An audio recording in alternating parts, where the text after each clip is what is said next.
Okay guys, what's up? It's been a while. It's nice to be retired.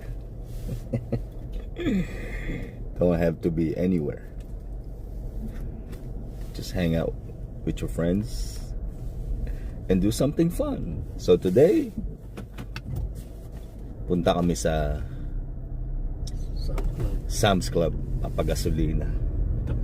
Tapos bibili kami ng lime para sa aming cocktail drink for today. Grey Goose and cranberry juice with lime. Solve na kami today. Yan lang ang buhay namin dito. Walang problema. Ano bang masarap na pulutan? May suggestions ba kayo? Meron pa kaming mani. Pero trip ni Kosa yung hot fries. Boy bawang.